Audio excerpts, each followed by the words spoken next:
will be home to Durban City, and we're now joined by the home team coach, Coach Manqoba Mngqithi, representing the home side, the Golden Arrows. Coach, maybe just starting off with opening remarks, your thoughts heading into the game, and also your thoughts on the opposition, Durban City.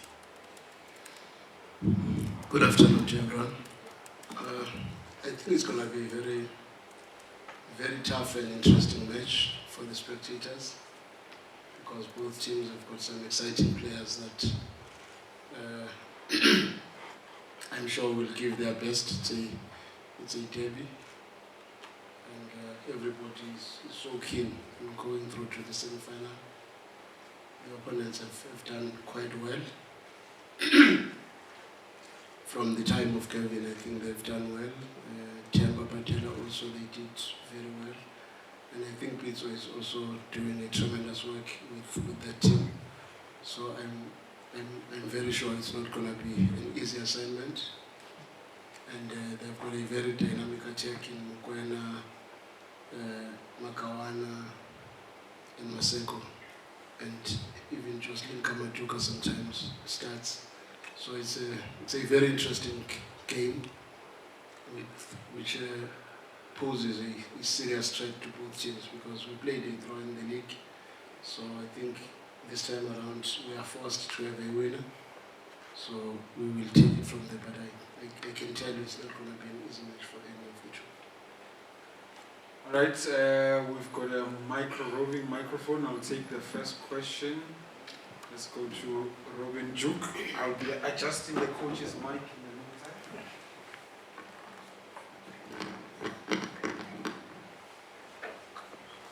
Coach, it's going to be a similar question I asked Alta also just now. No Chiefs Palace Sandals, it's up for grabs. Shows that you're not a teacher, that's not a question. Thank you. It's a statement.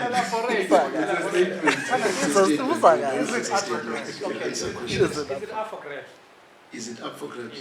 No, that's a question.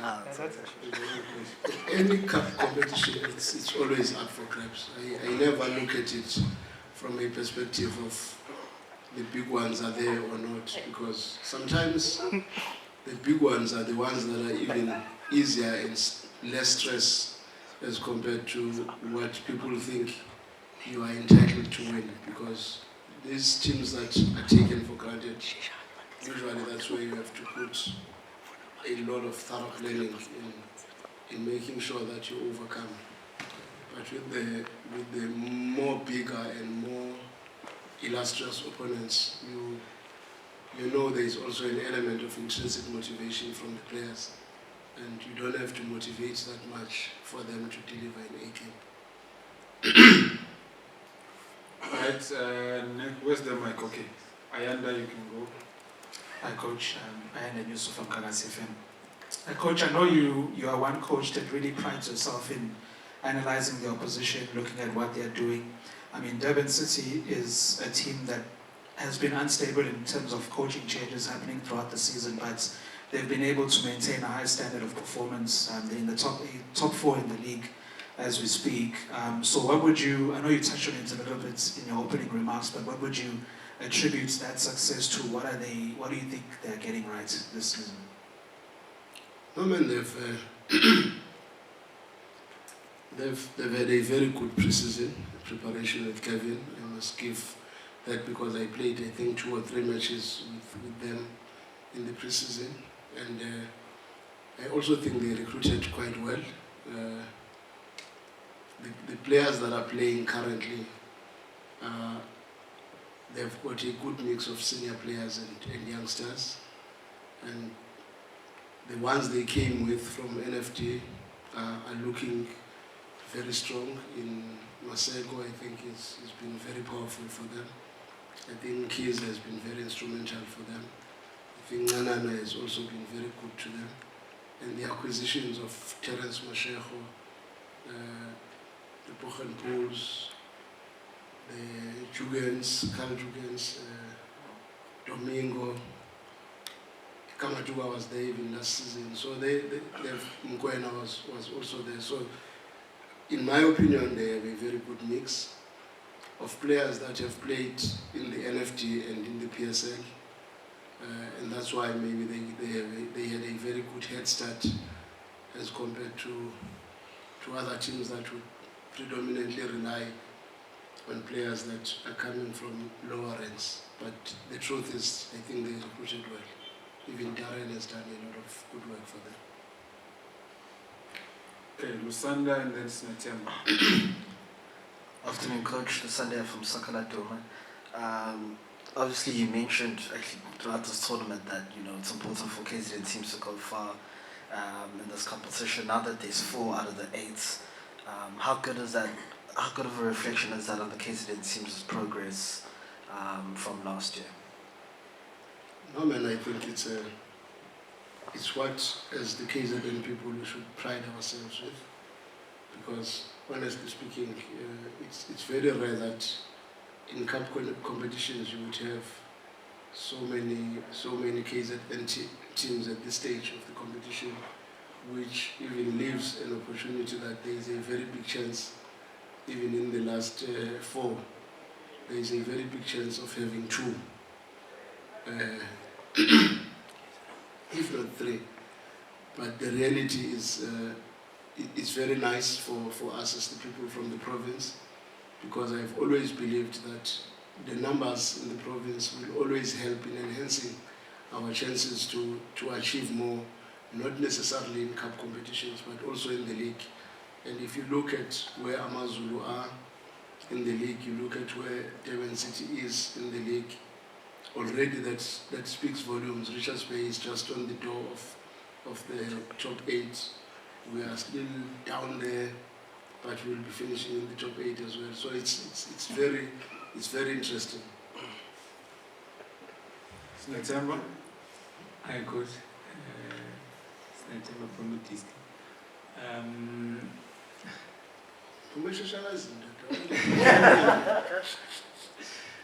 Okay, Coach, you just mentioned that it's a bit difficult to play those so-called small clubs, maybe compared to playing someone that that is easy to analyze.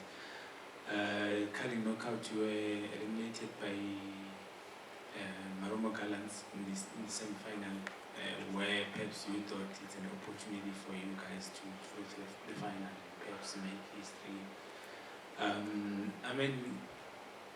I'm sure it's something that's still lingering in your players' minds, and perhaps you might have maybe even spoken to them about it, like how much of an ambition it is for you guys to kind of perhaps go further than you went in the current knockout, because obviously it was an opportunity missed, and perhaps everyone was thinking or believing that we might win this competition. Yeah, maybe that was for you guys.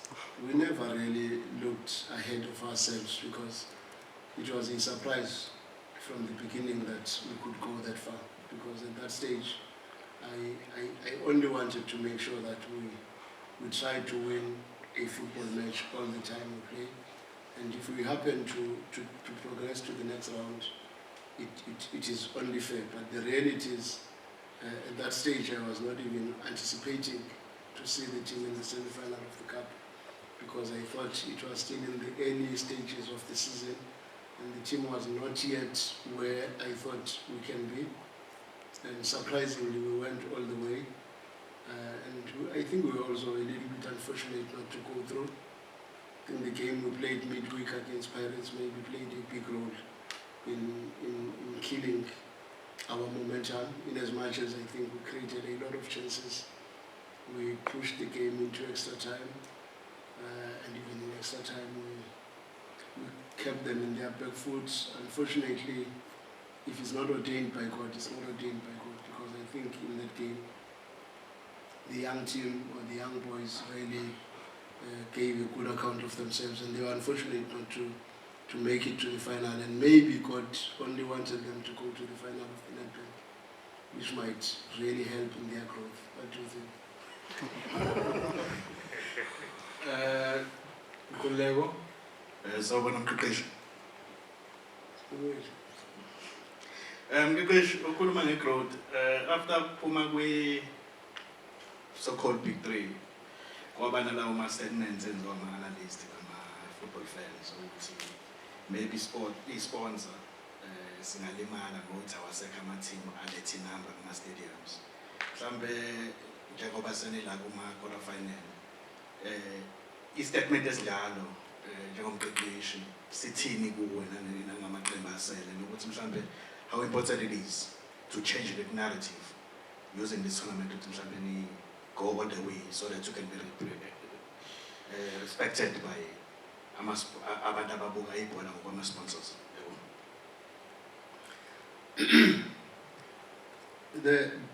The tradition is big teams are always in the cup finals. That's the tradition. But the reality is cup competitions are always open for smaller teams and the unknowns. And sometimes this one of supporters and all that is not merely determined by the stature of the team, but probably by the quality of football that the teams are playing. And I'm sure there are a lot of people that will be interested to see some of these teams because I think Amazulu have played well and they deserve the respect that they are getting. Sekhukhune has played well, that's why they are up there in the league. And the list is endless of all the teams that are there. Durban City has been doing well, they are currently number 4 in the log. People who are inquisitive and who love football will always want to know what is it exactly that these teams are doing, and they will want to come to the stadium solely to watch football with an eye and the interest of seeing exactly what is it that makes these so-called smaller teams to be in the latter stages of the competition. Because the reality is, our football in this country, there is not that much of a difference in terms of quality. I must be honest with you. Yes, in this country we are very good in promoting names and make them look like they are better than what they are, and only to get disappointed when you put them in a big stage.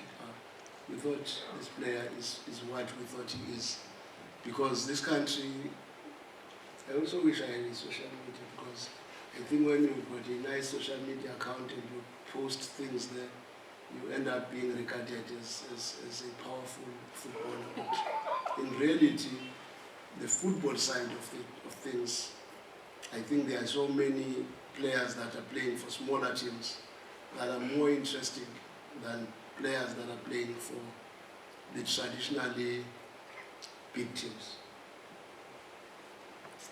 Okay, Coach Tracy. Coach Tracy Makanya from Durban City. I'm not sure if it's going to learn correctly, but it's been 17 years since Team Asekeza won a trophy, and I think we last won that cup. So, ukufakela umthwalo ongakanani ukuya kulo mdlalo, and also to make sure that we reach at the next stage and also be finals. Fortunately for me, I'm never under pressure, because I got into football for the love of it, and I enjoy every moment in football. Sometimes I lose matches and I'm still excited. Sometimes I win matches but I'm not excited, because I'm not happy with the quality of football that was played. And I don't even care to count what I've won and what I've not won in my career, because I think I'm one of those few blessed coaches who have managed to find themselves on the other side of winning. So I do not want to impose that pressure on the team and make these young boys to start thinking of themselves as failures if they don't happen to achieve what everybody thinks they can achieve. Because in my opinion, it's the early stages of this process that I'm trying to make sure this project at the end it achieves something big. So if in the first year already they are able to get into the semi-final of one cup, get into the quarter-final of one cup, I will be just excited. Maybe if they can get into the final of the cup. And once you are in the final, you might as well try to win it. You get what I'm saying? But I do not want to impose pressure on them and expect them to live up to the expectations that because in the past I won a cup with Golden Arrows, now they are also expected to win the cup at all costs. It would be nice if they were to win the cup, but I don't want to get ahead of myself because I know at this stage it's just a process of trying to get the team where I think it can be, and I'm overly excited with so many other good things that I'm seeing in terms of the growth of the team, and it makes you to start to believe that maybe these boys can pull the unthinkable, but I'm not the one to impose that on their young shoulders because I'll be making life difficult for them. And remember, in terms of the average age of this team, we are coming from being over 30 in terms of the average age of the team. I was looking at the team that was playing against Sundowns. I think we only had one player that was 29, 30, and the rest of the squad was between 22, 23, somewhere there. And that for me is encouraging because it says we are moving towards the right direction. We are coming with a product that is a little bit marketable than before, and a product that has got a return on investment because with all these players that one is given an opportunity when they are doing well up to so far, it speaks well about the club going forward. And that is my main focus, more than expecting them to get a trophy. Maybe that is what can help them to get a trophy. I don't know whether you get what I'm saying. Because if I start to impose that on them, then I will make them to play with a lot of anxiety. But if they know the coach is focusing on the process, is focusing on our growth and development, either technically or tactically or emotionally, so that we can be able to overcome bigger oppositions in future. And with that, there is a potential of achieving what I'm not looking at now, but I know which there is a possibility, but I don't want to put that kind of pressure on the team. All right, we are wrapping up.